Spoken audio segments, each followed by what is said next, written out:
ya tetap dia harus diobati kankernya. Kalau ke alternatif itu hanya sementara aja sebetulnya. Menentukan gitu Lihat ya. dulu dan kita minta petunjuk dulu. Kalau memang petunjuknya dia nih benar-benar penyakit sihir, ada juga yang benar-benar penyakitnya itu dari Tuhan. Penyakit kutukan. Tuhan tuh benci sama dia, terlalu pelit. Terus kalau benar-benar kena santet, benar-benar kena santet yang benar-benar kena sihir gitu, saya pasti datang.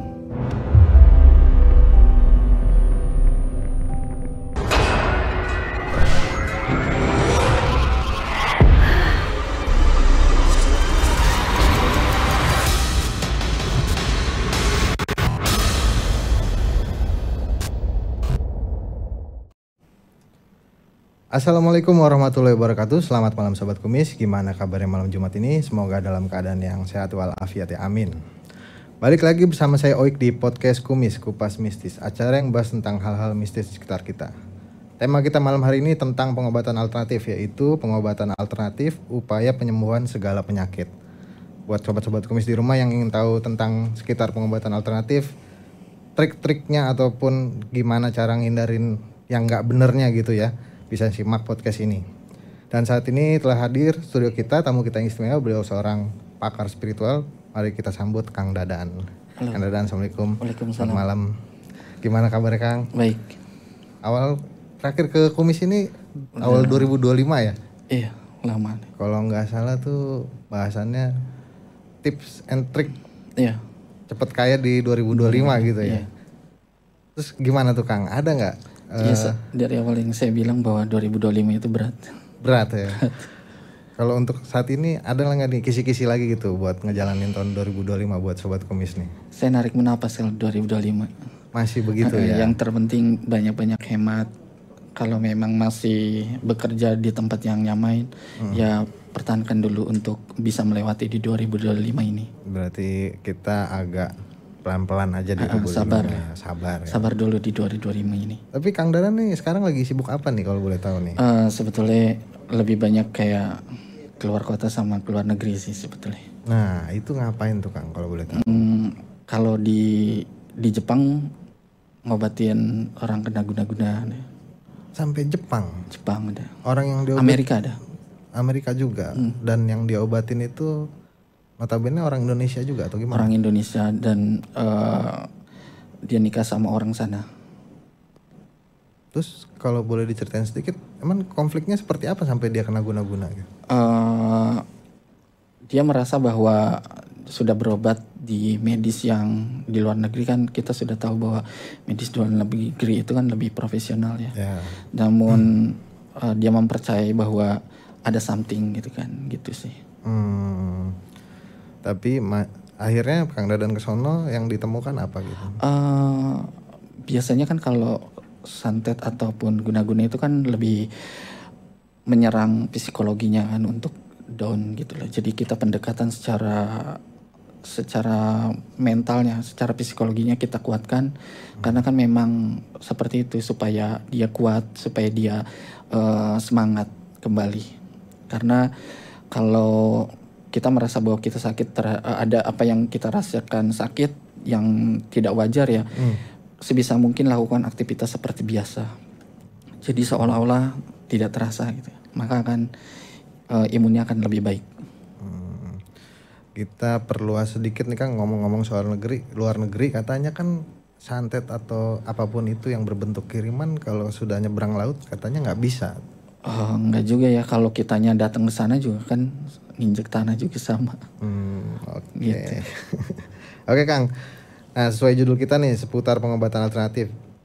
Kan pengobatan alternatif itu bisa disebut juga pengobatan non medis gitu. Selalu menarik nih kalau misalnya pembahasan kayak gini kan. Iya. Nah menurut Kang Dadang, perbedaan non medis dan pengobatan spiritual itu seperti apa gitu? Apakah sama gitu? Ya, non medis kan berarti kan di luar medis ya. Oke. Kalau spiritual kan kembali lagi ya tadi termasuk non medis, dalam artian kata ya berhubungan tentang di luar nalar. Itu seperti itu. Iya. Nah kebanyakan pasien Kang Dadan ini non medis atau spiritual? Ada non medis, ya non medis itu kan ya di luar non medis itu kan di luar medis. Kalau spiritual itu kan ya tadi yang berhubungan tentang mistis, berhubungan tentang ya guna-guna. Berarti ini sebenarnya sejalur ya maksudnya non Satu arah, satu jalur. Cuman ya sekarang variatif ya orang tuh untuk melakukan alternatifnya macam-macam gitu loh. Penyakit medis yang parah, akut biasanya juga bisa disembuhkan dengan alternatif. Nah, proses penyembuhannya kira-kira seperti apa tuh Kang? Sebetulnya kalau yang tadi bahwa alternatif itu sebetulnya apapun caranya, pada dasarnya itu adalah untuk mengobati psikologinya, mentalnya sebetulnya. Penyakitnya sendiri, inti penyakitnya sendiri? Apapun yang diterapkan, baik itu ya di luar sana kan mungkin macam-macam ya, dengan cara pakai apa ya, yang apapun lah gitu kan. Saya nggak bisa sebutin lebih detailnya mereka caranya ngobatinya, cuman kan pada intinya adalah mereka menyembuhkan dulu mental dan psikologinya si pasien supaya kuat, supaya bisa lagi kembali beraktivitas seperti biasa. Dan pada dasarnya sebetulnya kita itu orang sakit itu kan butuh kepercayaan, belief, karena menimbulkan imun, itulah yang imun yang dimana dia bisa mengeluarkan penyembuhan sebetulnya. Walaupun penyakit itu sudah akut sekalipun. Iya, gitu. tapi itu sebetulnya sementara. Kenapa sementara Kang? Ya penyakit itu tetap berjalan. Berarti tidak sembuh total dong di sini. Kembali lagi karena sebetulnya kalau apa ya, kayak kanker contoh ya, datang ke alternatif atau apapun sebetulnya ya tetap dia harus diobati kankernya. Kalau ke alternatif itu hanya sementara aja sebetulnya. Ini nggak apa-apa nih Kang, maksudnya kayak gini? Nggak apa-apa, memang kan mentalnya yang disembuhkan. Berarti kalau menurut Kang Dadan yang saya ambil kesimpulan di sini, ketika berobat ke alternatif harus dibarengi juga dengan berobat ke dokter. Ke dokter. Bisa dibilang kayak gitu. Iya, karena kalaupun pakai ramuan tertentu memang bisa sembuh. Benar. Ramuan-ramuan alternatif, ramuan-ramuan yang benar-benar tepat ya, itu bisa sembuh. Tetapi dengan cara pakai telur, cara apa ya, ngobatin yang pakai apa gitu kan, sebetulnya itu hanya sementara. Ini berarti bisa dibilang di sini ada proses yang cuman untuk mengobati sugestinya gitu. Sugesti sebetulnya. Tapi tidak menyembuhkan secara total. Sugesti. Karena ya memang kesimpulannya adalah jualan sugesti. Kenyataannya begitu. Kenyataannya seperti itu. Iya. Dan kalau ngomong-ngomong sugesti, dan ini berapa persen gitu ketika si pasien ini mendapatkan sugesti yang baik gitu untuk kesembuhannya? Oh, ada yang benar-benar sampai bisa sembuh. Sekuat itu berarti? Sembuhnya itu tadi yang aku bilang, cuman sementara. Nanti datang lagi penyakitnya. Nanti ketika dia drop pikiran ataupun ketika penyakit dan virusnya tumbuh lagi ya kumat lagi lah. Gitu. Kan beredar kabar juga di selentingan-selentingan kabar tuh kalau ke alternatif tadi kata Kang Dadang sembuh sementara. Benar, orang-orang itu berobat dan sembuh. Sekitar berapa bulan lagi harus balik lagi. Tadi kita sakitnya apa dulu tadi kan aku bilang kayak kanker contoh kayak gitu. Ya tetap harus diobatin secara medisnya juga. Medisnya juga. Oke. Harus tetap dikontrol bagaimana perkembangannya. Tapi kalau dari secara alternatif sendiri, ada nggak sih pantangan-pantangan tersendiri? Kebetulan kalau saya kan tidak menangani secara medis ataupun kayak non medis yang tadi kita obrolin ya. Jadi saya tuh lebih melihat kayak banyak kan orang tuh kena santet gitu loh. Lebih ke situ. Kena santet. Berarti dan biasanya orang yang berobat ke saya ataupun nanya tentang santet ya saya tanya dulu udah ke dokter apa belum. Terus jawabannya apa? Ya tidak semua santet juga. Berarti ada ya orang yang mempunyai sugesti buruk tentang dirinya disantet padahal tidak disantet. Iya. Lebih ke situ. Jadi lebih kayak dia mempercayai bahwa aku kena santet gitu loh. Bisa begitu ya Kang? Iya, ada banyak malahan. Oh. Kadang saya suka balikin. Kalau kamu yakin kamu disantet, apa yang kamu punya? Saya balikin aja. Punya rumah? Enggak. Ngontrak? Punya mobil? Enggak. Terus apa yang mau disantet? Biar mereka berpikir gitu loh. Jadi tidak semua itu kena santet. Berarti lebih ke mentalnya aja Mental. Dan biasanya dirinya sendiri itu toksik. Dan biasanya orang-orang kayak gitu tuh biasanya orang-orang narsis. Oh gitu. Pengen apa ya?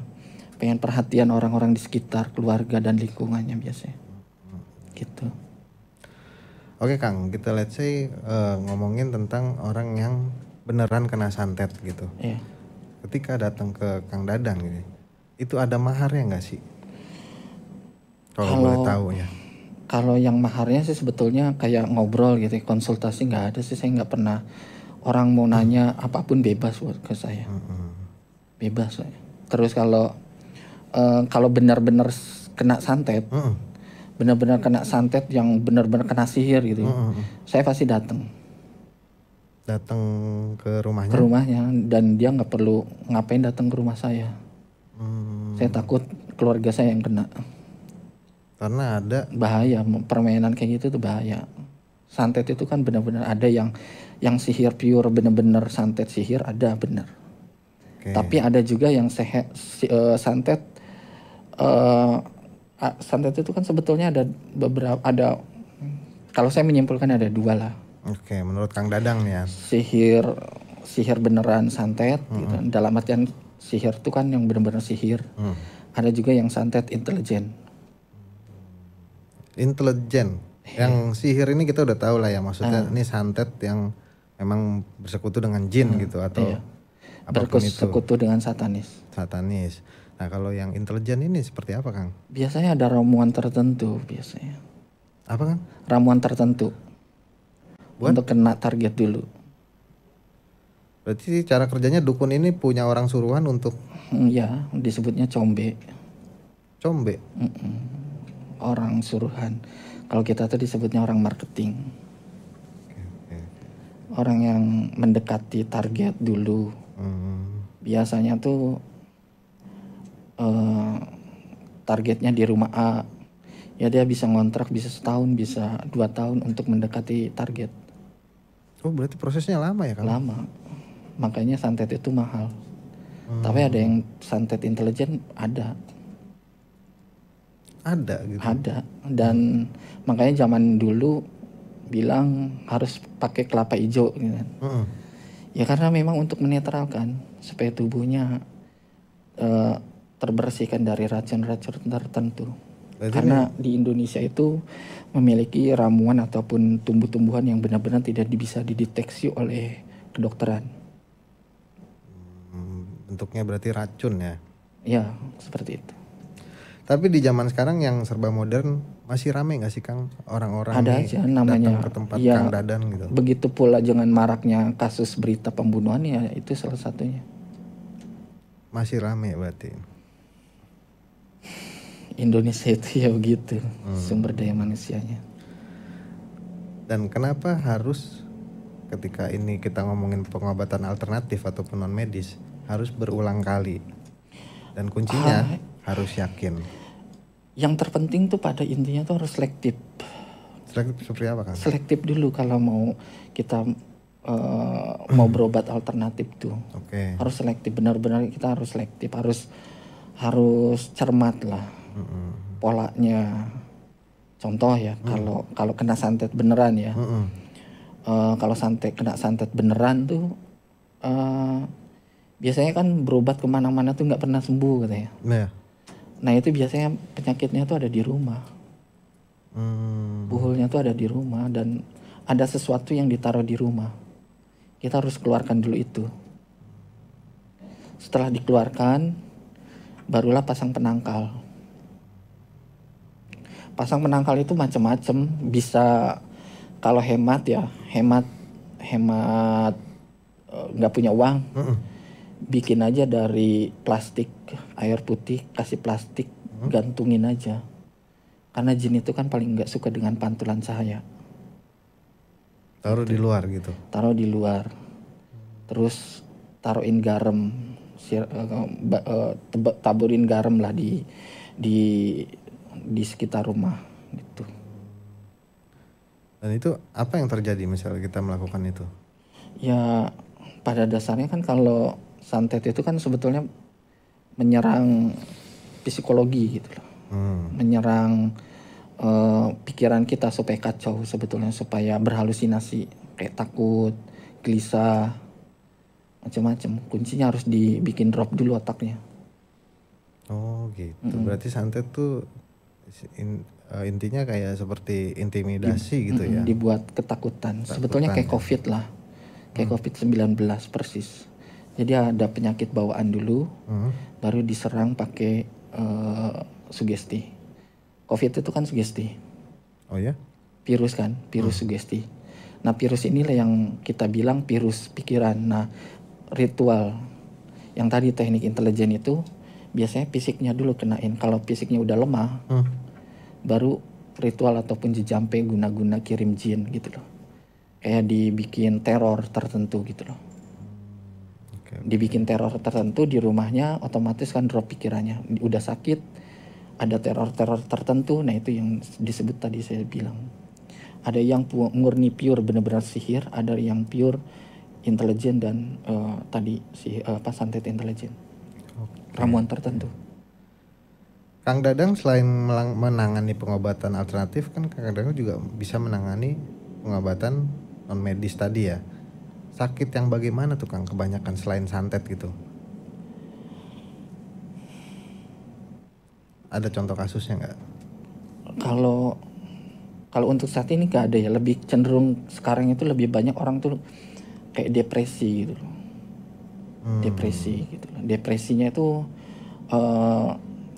saat ini kebanyakannya tuh asmara. Asmara. Iya asmara, dan lucunya semakin kesini tuh semakin marak ya menurut saya, seks menyimpang. Banyak banget. Berarti Kang Dadang ini menerima semua keluhan, bisa dibilang gitu? Iya, karena memang untuk beberapa tahun ini lebih banyaknya ke sana. Kalau untuk kayak orang saraf kejepit, bukan pakar saya itu. Apa ya namanya? Orang sakit apa enggak saya enggak nerima.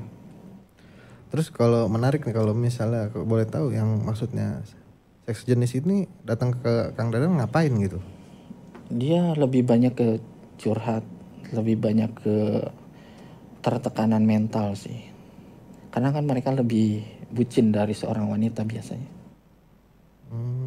Karakternya lebih sensitif lebih dari perempuan.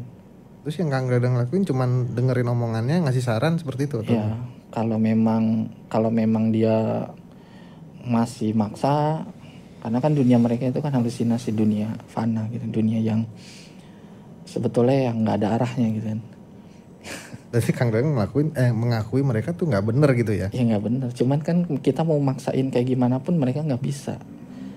Karena memang menurut dia itu adalah apa ya? Ya pilihan seksnya dia. Tidak bisa, mau dipaksain kayak gimana, mau disodorin wanita cantik telanjang pun nggak bakalan bisa mereka. Gak bisa. Okay. Pilihan mereka itu, menurut mereka itu pilihan. Tapi kan kita memberikan masukan bahwa setidaknya kamu waras, tidak terlalu larut terhadap perasaannya gitu loh. Dalam artian kata tuh, kamu tetap harus bisa menjalani kehidupanmu yang normal tanpa kamu capek kerja tetapi uangmu untuk menafkahi orang lain. Gitu. Oke. Berarti yang kena kebanyakan psikisnya ya mereka tuh. Iya, karena mereka terlalu bucin ya. Ada nggak sih Kang pengalaman ketika yang datang ke Kang Dadang ini awalnya mau periksa medis nih, tapi ternyata bukan non medis? Ada, dan salah satu juga ada contoh yang kayak dia kekeh bahwa dia itu nggak ada penyakit sama sekali di medis. Kita nih coba minta petunjuk sama Sang Pencipta. Ternyata memang ada penyakit virus yang secara medis nih.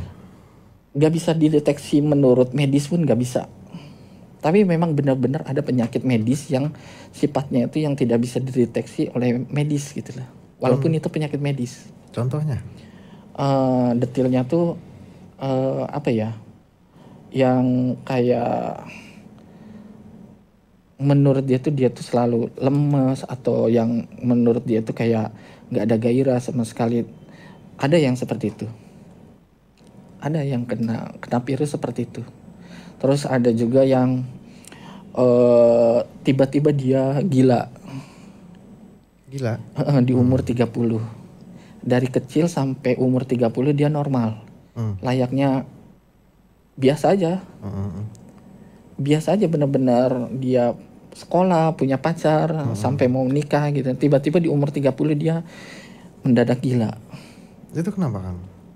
Biasanya itu penyakit keturunan, faktor genetik. Dan saya tidak bisa bilang bahwa semuanya itu guna-guna. Tidak semua yang kalau saya bilang bukan ya bukan. Tapi kadang ada orang yang benar-benar meyakini kekeh gitu. Ya sudah, kalau memang dia sembuh dengan kepercayaannya dia itu, ya silakan. Saya hanya mengikuti apa yang dia mau. Petunjuk saya nih bahwa dia ini adalah karena faktor genetik, karena faktor keturunan.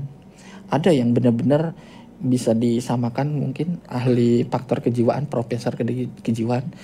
Ada itu penyakit yang dimana faktor genetik di usia tertentu dia bisa timbul penyakit itu dan sulit untuk diobatin.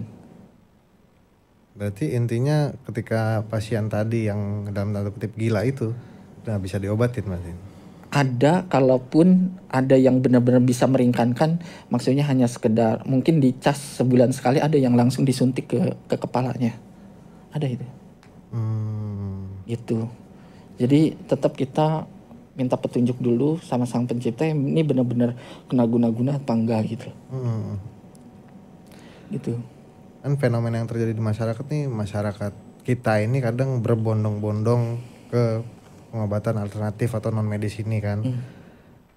Memang seampuh itu, Kang? Enggak lah, ke dokter aja. Ya mungkin kan kadang kalau saya lurusin ya, masyarakat kenapa pergi ke pengobatan alternatif? Karena pertama lebih murah. Kata siapa? Kedua misalnya janji-janjinya itu kan. Enggak lah, saya kasih tahu bahwa itu tuh bisa mahal, justru malah di luar dari ekspektasi dokter kalau menurut saya. Oke. Tapi kita kasih tahu yang benar-benar yang lebih baik nggak usah berobat gitu loh. Nggak usah berobat, Kang? Ke dokter aja. Ke dokter aja. Iya. Karena ada beberapa yang benar-benar kena sihir yang harus benar-benar ditangani di luar nalar, seperti spiritual ataupun pakar yang mengerti, yang tadi aku bilang bahwa harus benar-benar selektif. Bahwa ini tuh benar-benar kena guna-guna gitu loh. Jadi ya jangan sampai dikit-dikit sakit kepala ke orang pintar, ataupun jangan, dokter aja. Gitu ya. Karena kita juga punya keterbatasan tadi aku bilang. Jadi yang benar-benar selektif, yang benar-benar memahami tentang bahwa dia tuh benar-benar kena guna-guna atau kena sihir. Oke.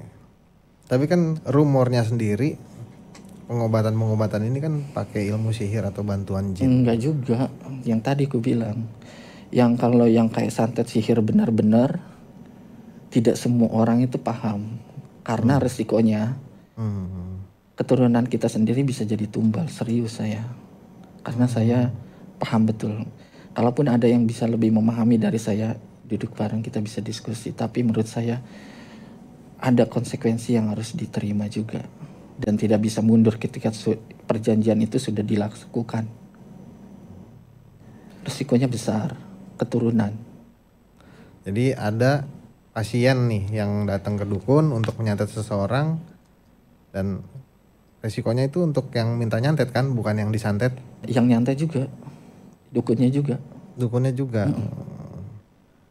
Nah kalau untuk nyembuhin orang yang kena santet di Kang Dadang ini pakai media apa biasanya? Kita nggak pakai media ya, kita biasanya lebih ke,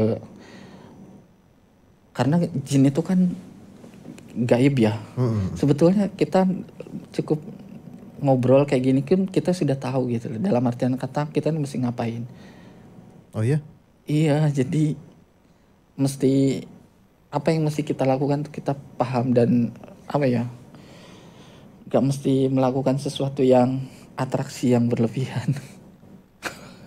Gitu kan. Ya iyalah, karena kan jin ya gaib ya gaib, cukup dengan hati dan batin. Proses itu proses sampai dimana kita menjadi memahami itu lama gitu loh. Mungkin kalau untuk orang beberapa yang butuh pengakuan mungkin harus action mungkin. Sebetulnya nggak perlu. Cukup zikir, doa, mantra tertentu bisa. Berarti ini bisa dibilang Kang Dadang pakai ayat-ayat Al-Quran, bisa dibilang gitu. Ada pakai ayat Al-Quran, bisa juga pakai mantra. Lebih ke mantra sih sebetulnya. Oh gitu. Karena ada mantra tertentu yang benar-benar yang, karena kan gimana ya saya, karena kan kita diajarkan dari dulunya tuh Sunda Wiwitan sebetulnya. Oke. Jadi mantra-mantra peninggalan leluhur kita dulunya. Jadi saya hanya meneruskan itu aja sih. Gitu. Ada salah satu sihir yang benar-benar contoh ya dari Al-Quran. Saya sedikit kasih bongkaran aja. Bocoran ya. Al-Fatihah aja. Al-Fatihah bisa jadi sihir? Bisa. Dan buat apa? Maksudnya sihirnya itu apa gitu? Untuk supaya dia ini tuh sakit. Tapi diplesetin. Makanya sihir itu sebetulnya, sihir itu yang bertentangan dengan Tuhan sebetulnya. Karena sesuatu yang dilakukan tidak baik, diplesetin. Dan iblis itu paling senang sama orang, sama manusia itu yang seneng melesetin Tuhan gitu. Gitu. Tapi ada konsekuensi dan bayar tertentu yang harus dibayar nanti gitu. Ada satu bait Maliki. Nah, Maliki itu dibaca 1300 kali. Dibaca 1300 kali di Maliki itu dibacanya berulang-ulang kali dan dibacakan nama target binnya siapa. Itu pasti kena nih. Sakit. Begitu Kang? Iya, karena sihir itu kan sesuatu yang diplesetkan terhadap Tuhan. Itu namanya satanis. Pokoknya yang bersifat satanis itu adalah sesuatu yang dilakukan berbeda dengan Tuhan. Sampaikan. Pokoknya gitu. Kalau mau jalan pintas apapun yang pokoknya tentang Tuhan gitu lah. Kasarnya kayak gitu. Dan konsekuensi ngelakuin konsekuensinya aja nanti. Ya namanya juga bersekutu dengan iblis. Jangan salah, yang namanya iblis, yang namanya jin atau apapun, ketika kita sudah melakukan sesuatu, mereka itu akan ngintil terus. Selalu gitu. Selalu. Dan jangan pernah coba-coba untuk melakukan sesuatu yang belum kita pernah tahu, kita pahami. Hati-hati. Gitu. Lanjut nih Kang. Pengobatan non medis itu menjadi kontroversi banyak orang karena dianggap penipuan dalam tanda kutip. Tanggapan Kang Dadang gimana? Kenyataannya begitu.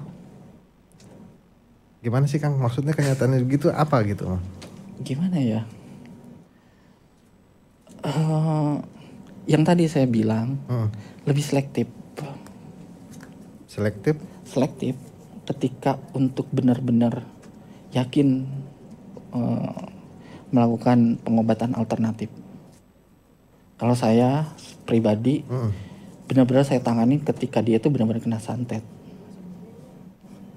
Kalau enggak ya disuruh ke dokter. Banyak gitu. yang mau berobat ke sama saya bilang malah sampai saya blok nomornya, maksa. Emang kenapa enggak? Iya, saya ngelihat itu bukan santet. Buat apa? Kan tadi saya bilang bukan santet. Berarti kalau ke Kang Dadang ini kebanyakan khusus orang yang kena santet. Yang benar-benar kena sihir benar-benar. Kena sihir gitu ya. Kena sihir benar-benar, usahanya, bisnisnya itu yang benar-benar kena santet. Bisnis seseorang itu kan bisa rusak, bisa hancur itu kan karena ulah-ulah tertentu. pokoknya yang sesuatu yang contoh ya, sesuatu yang bener-bener yang dia lakukan, contoh ngirim air kencing, berak di usahanya. Ada orang yang seperti itu. Jadi usahanya itu dilumurin kotoran manusia. Itu langsung sepi itu biasanya. Sepi secara apa nih maksudnya? Ya nggak ada yang beli. Ya karena mungkin Bauan. Logikanya bau aja gitu. Bau, tapi kan udah dibersihin segala macam kan. Tapi ya itu tadi. Pokoknya yang bersifat bersifat kotor, bersifat buruk, bersifat bau, yaitu pokoknya sihir yang berhubungan dengan iblis. Walaupun sekalipun orang yang menggunakan itu tidak berhadapan langsung komunikasi sama iblis ya berarti. Iya, tapi kan itu sudah bagian daripada keluarganya iblis. Ya. Contoh tanah kuburan, efektif itu sebetulnya. Karena kan tanah kuburan itu kan sepi, sunyi, mati kan, ya sama. Itu diambil dari filosofinya aja atau gimana, Kang? Ya itu memang salah satu filosofinya seperti itu kan, kayak sesajen itu kan sebetulnya filosofi dari kehidupan manusia. Kembang itu kan filosofi dari warna-warni dan hiruk pikuk dan berbagai macam karakter dan tipikal orang. Makanya diganti menjadi kembang 7 rupa, menggambarkan berbagai macam karakter, sifat, perilaku manusia. Gitu, tujuannya untuk membasuh ruatan sengkolo disebutnya. Ruatan sengkolo. Kalau nggak salah waktu main ke kumis waktu itu Kang Dadang nyaranin mandi kembang 7 rupa ya? Iya, 7 malam. 7 malam setiap malam Jumat gitu. Efektif ya? Buat jodoh. Efektif buat jodoh katanya. Efektif juga buat rezeki kalau punya hutang piutang. Oh gitu. Iya, karena mandi dari jam 12 itu biasanya auranya bagus lah. Kayak kita itu kayak bersatu dengan alam. Ya apapun yang kita berbuat tidak baik, maka alam pun akan membalasnya. Oke. Pasti itu. Nggak nunggu sampai dia mati, nggak nunggu di air neraka, nggak nunggu nanti di akhirat. Alam itu pasti akan ngebalas. Yakin. Tapi pernah nggak sih Kang Dadang nih ngasih jaminan ke pasien? Nggak pernah. Kenapa? Karena kita bukan Tuhan. Ya kita kan bukan Tuhan kan. Berarti pasien itu memang dengan sukarela gitu ke Kang Dadang maksudnya? Tadi yang gue bilang bahwa berobat itu harus selektif, kita harus jelaskan dulu. Contoh kalau benar-benar kena sihir, kena santet, ya tadi kita harus datang ke tempatnya, cabut dulu guna-guna di rumahnya, terus kita obatin melalui doa-doa tertentu. Ya tadi ku bilang bahwa doa-doa tertentu itu kan gak mesti pakai action ataupun apapun, cukup dari hati baca apa yang kita bisa, kasih doa, insya Allah Tuhan kasih kesembuhan. Terlepas dari dia sembuh apa enggak. Kalau kesembuhan sih sebetulnya biasanya itu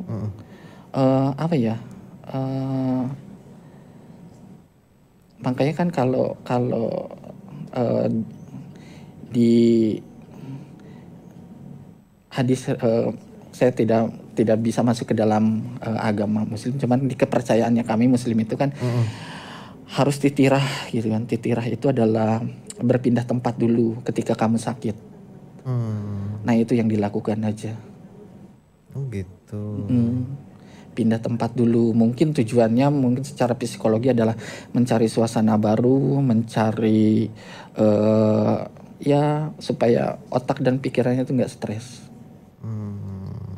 Ada ya ke arah situnya ya? Iyalah, karena kalau saran saya kalau penyakit kayak stroke, kayak santet tadi itu, main-mainlah ke pantai.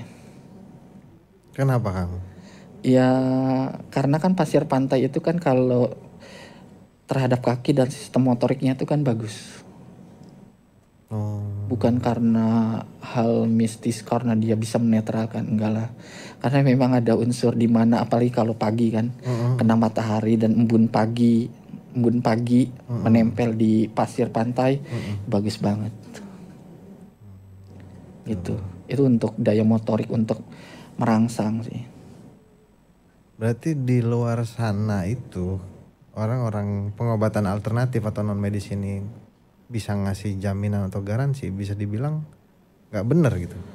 Enggak sih menurut saya, karena tidak ada yang bisa mengetahui rahasia Tuhan sih. Gitu. Tapi ada juga yang penyakit yang benar-benar yang benar-benar kutukan Tuhan, beneran ada. Serius saya. Contoh yang datang ke saya, dia perutnya kembung gede. Serius, itu bukan bohongan. Dia udah berobat kemana aja. Terus? Udah berobat. Dia itu orang Bandung. Saya masih ingat, orang Bandung. Oke. Dia berobat kemana aja, berobat pokoknya. Sampai kemana-mana lah, dia udah habis-habisan. Datang ke saya. Saya cuma nyaranin apa? Apa, Kang? Suruh infak. Beneran, infak doang. Terus? Kempes. Beneran, itu petunjuknya dari Sang Penciptanya. Lu infak aja. Berarti Kang Dadang ini ngeliat kondisi dulu ya, baru bisa menentukan gitu. Lihat dulu, dan kita minta petunjuk dulu. Kalau memang petunjuknya dia nih benar-benar penyakit sihir, ada juga yang benar-benar penyakitnya itu dari Tuhan. Penyakit kutukan. Tuhan tuh benci sama dia, terlalu pelit. Gitu. Beneran, orang ini terlalu pelitnya, medit banget, serius. Beneran. Jadi perutnya tuh dikasih kembung. Gitu. Kempes. Dan bukan santet, bukan ya? Bukan. Ada juga yang penyakit kutukan Tuhan tuh kayak gini. Dia ini normal. Terus? Dari kecil sampai dewasa sampai nikah pun ini perempuan normal. Tapi tiba-tiba dia jadi lesbi. Oh, bisa, Kang? Bisa. Kenapa begitu? Ada faktor dari faktor lingkungan mungkin. Tetapi kalau saya melihat dia berobat sampai kemana-mana, sampai ke luar negeri. Waktu itu masih zamannya ada Sai Baba, sampai ke India dia. Anak orang penting. Ini mengobati ketertarikan dia sama jenis gitu ya? Terus apa yang terjadi? Ternyata penyakit kutukan Tuhan. Jadi yang kita hadapin itu Tuhan, bukan jin atau iblis, bukan. Yang kita hadapin itu Tuhan. Jangan dilawan, biarin aja dulu. Sampai di mana bahasa kasarnya tuh siksanya dia tuh lepas dari Gusti Allah gitu loh.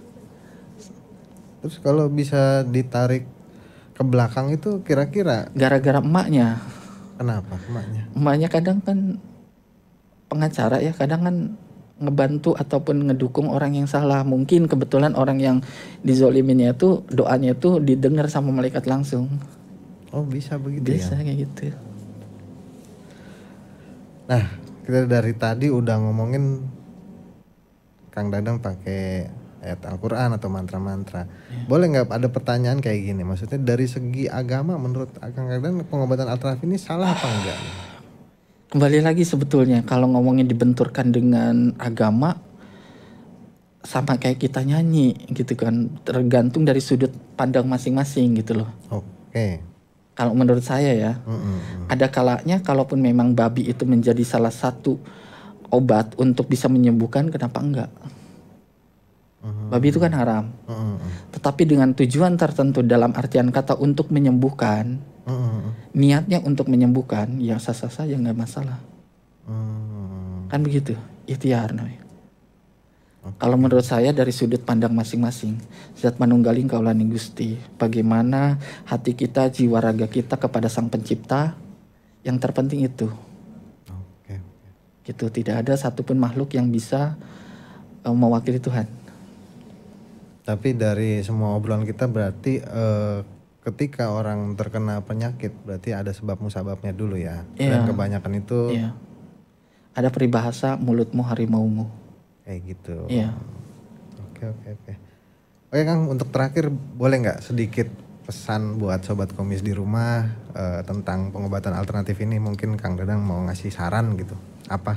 Ya, untuk pemirsa semua ya, kalau mau melakukan pengobatan alternatif, lakukanlah selektif dulu, diskusikan dulu, dan pilih yang menurut hati dan pikiran dan naluri dan secara logika masuk, baru boleh lakukan. gitu. Berarti- Karena tidak semua penyakit itu karena gaib. Kalaupun tidak terdeteksi itu virus biasanya. Bisa begitu Bisa juga. virus. Berarti banyak kemungkinan lah Kang intinya ya. Banyak berpikir dulu sebelum melakukan pengobatan alternatif gitu. Karena Kang Dadang sendiri juga kalau memang penyakitnya ini medis disuruh ke dokter ya intinya Iya. seperti itu kan. Iya. Oke Kang.